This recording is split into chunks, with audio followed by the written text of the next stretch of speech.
Imagine a life where you are constantly uplifted, where the people around you inspire and elevate you to become the best version of yourself. But there's a hidden danger. Certain people, if allowed into your circle, can derail your progress, drain your energy, and pull you away from your goals. The great Stoic philosopher Epictetus wisely advised us to keep company only with those who uplift us, whose presence inspires our best. Today, we're diving into the 6 types of people that Stoicism warns us about, people you should avoid at all costs. Let's uncover these toxic personalities and learn how to protect our journey toward resilience, wisdom, and inner peace. Before we begin, I would really appreciate it if you could hit the like button to help spread the wisdom of Stoicism. And if you haven't already, subscribe and hit the bell icon so you never miss a new video. Type of people to avoid. Number 1, the drama magnet. Imagine your life as a ship sailing through calm waters, but suddenly you encounter the whirlpool known as the drama magnet. This person thrives on chaos, and their endless stream of crises and conflicts can easily pull you into their vortex. It might seem exciting at first, mistaking their drama for passion, but soon you'll realize that navigating their storm is exhausting and can even lead your ship off course. Picture this: you have a friend who is always at odds with others in your social circle. Today it's Maura, tomorrow it's Daniel. You try to help, but suddenly you find yourself dragged into the conflict, losing focus on your own life and goals. What can you do? Try reflective listening. Acknowledge their feelings without getting involved in the drama.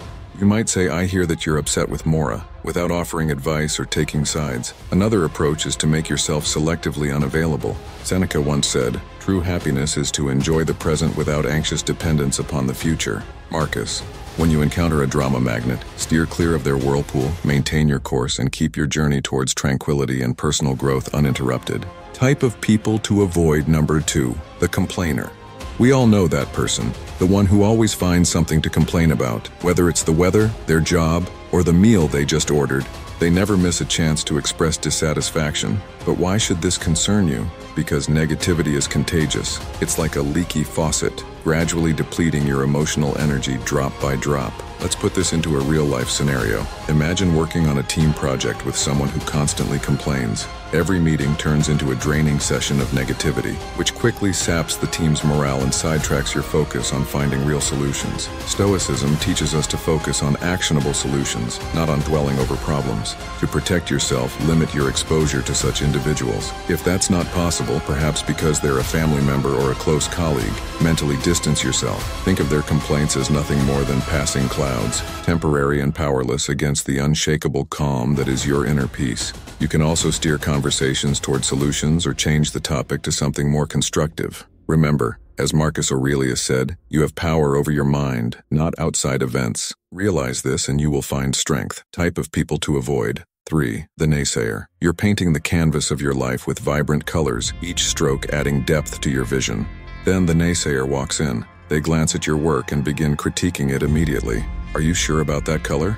That doesn't look realistic. Most people never make it as an artist, you know. Their words, like strokes of dull gray paint, start to overshadow your masterpiece. This isn't constructive criticism, it's a persistent cloud of doubt designed to dull your dreams. For instance, imagine you've decided to pursue a new career path. You've done the research, spoken to professionals, and maybe even taken a few courses. But when you share your enthusiasm with a naysayer, they quickly point out all the reasons it won't work. Slowly, their doubts start to seep into your mind, and your self-assured vision begins to wobble. So how do you deal with a naysayer? Instead of just sharing your plans, ask them for advice. This shifts their mindset from criticism to constructive feedback. Or flip the script. When they say, "You'll never succeed in this," respond with, "Interesting perspective. How do you think someone could make this work?" This turns the conversation into a problem-solving dialogue rather than a barrage of negativity. As Epictetus reminds us, we have 2 ears and 1 mouth so that we can listen twice as much as we speak.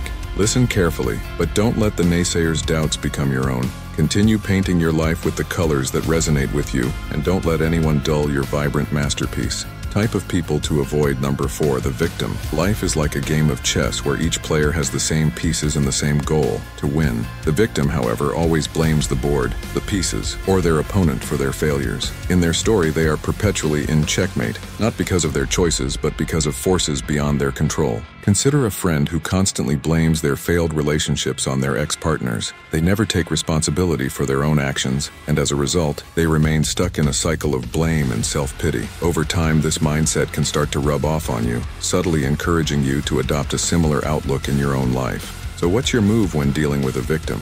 It might be tempting to become their savior, offering endless advice and support, but Stoicism would advise setting firm boundaries. Practice compassionate detachment. Listen empathetically, but don't get drawn into their narrative. Remember, as Marcus Aurelius said, the best revenge is to be unlike him who performed the injustice. By maintaining your own path, you avoid getting trapped in the victim cycle. Take control of your own game board, make your moves, and remember that in the chess game of life, being perpetually in checkmate is often a choice, not a fate. Type of people to avoid. Number 5, the toxic positivist. We all know someone who seems to live in a world of sunshine and rainbows, insisting that you just need to be happy no matter what. They're the ones who dismiss your struggles with a wave of glittery optimism, telling you to focus only on the positive.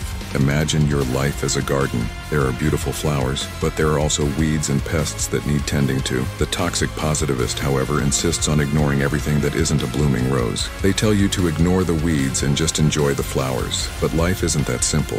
Suppose you're going through a tough breakup. You're sad, confused, and in need of emotional balance. The toxic positivist's advice? There are plenty of fish in the sea, just smile and be happy. This dismissive attitude ignores the complexities of your emotions and the challenges you're facing. How do you protect your garden from the toxic positivist? Engage them in a conversation that embraces both the light and the shadow. If they say, "Look on the bright side, at least you have your health," you might reply, "Yes, I'm grateful for my health, but it's also okay for me to feel upset about this situation. Both can coexist." Seneca once said, "True happiness is to understand our duties and to enjoy the present without anxious dependence on the future." A Stoic approach is about embracing the complexity of life, not just focusing on the positive. The next time a toxic positivist tries to sprinkle their confetti over your carefully tended garden, take a step back. Remember that a garden needs both sunshine and rain to thrive. Type of people to avoid. Number 6, the manipulator. Your life is a movie, and you're the main character. You have a vision for how your story should unfold, but there's a shadowy figure lurking in the background, the manipulator. They subtly rewrite your script, steering your story in a direction that benefits them, not you. The manipulator is skilled in emotional and psychological manipulation. They might use flattery, guilt trips, or deceit to get what they want. Picture a friend who always manages to get you to pay for dinner, saying things like, "You're so successful. It wouldn't mean much to you, but it would make my day." Over time, you start to realize that your generosity is being taken advantage of, but confronting them feels uncomfortable. Handling a manipulator requires skill. One effective strategy is called fogging. Agree with any truth in their statements, but refuse to be moved by their emotional coercion. If they say, "You're so successful, you should pay for dinner," you might respond, "You're right that I've been doing well, but let's split the bill as usual." Another approach is to set clear boundaries. If the manipulator tries to get you to lend them money or commit to tasks you're uncomfortable with, learn to say no assertively. Keep your tone calm and your words clear. "I can't lend you money, but I'm here to offer emotional support." As Epictetus reminds us, we cannot choose our external circumstances, but we can always choose how we respond to them. Now that you know the 6 types of people Stoicism warns us about, it's time to take action. Are there any of these personalities in your life? If so, it's time to reclaim your peace and protect your journey towards greatness. Remember, your circle should elevate you, not pull you down.